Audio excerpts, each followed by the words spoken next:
It was often the case at this time of morning, those early moments after break of dawn, when the air was misty cool, and the rising sun was shining brightly to burn away the fog. Some ladies and gentlemen chose to ride at this time of day, but not many. Certainly not as many as during the fashionable hour. Then all of society was out in force, which was precisely why Julia preferred riding in the morning. There were fewer stares and whispers, less judgment. With a squeeze of her leg, she urged Cossack into a canter. It was the big ebony gelding's best gait, a steady, even stride, with a sway to it like a rocking chair. She relaxed into it. When cantering, Cossack required nothing more of her than that she maintain a light contact on the double reins. He did the rest, which left her ample time to daydream. Or to fret. She wasn't only alone in Rotten Row.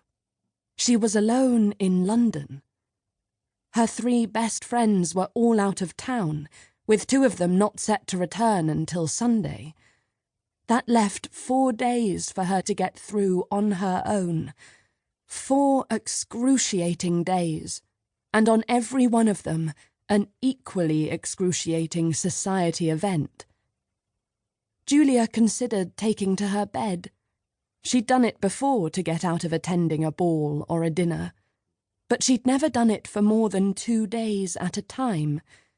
Even then, her parents insisted on summoning Dr. Cordingley, an odious man who always came with his lancet and bleeding bowl in hand. She shuddered to think of it. No, faking an illness wouldn't work this time. Maybe for 1 day, but not for all of them. Somehow, she was going to have to get through it.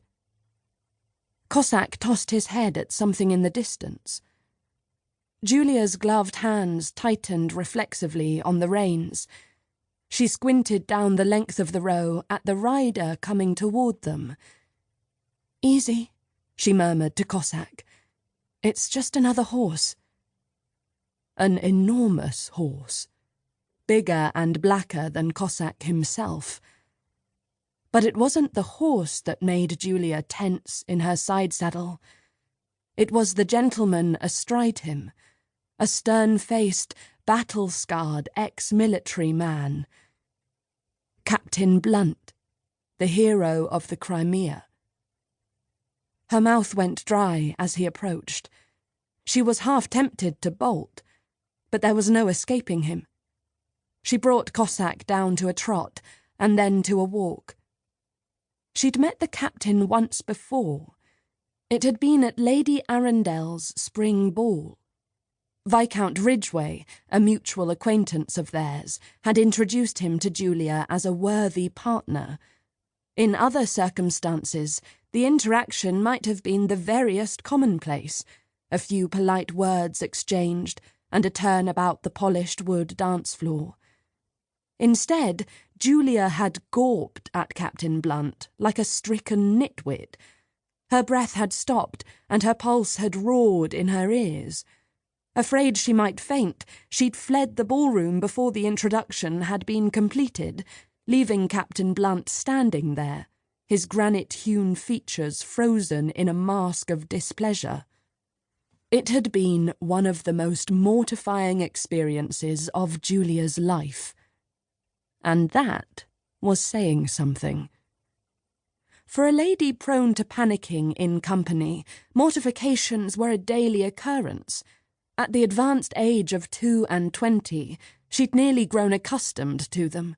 But even for her, the incident at Lady Arundel's ball had marked a new low.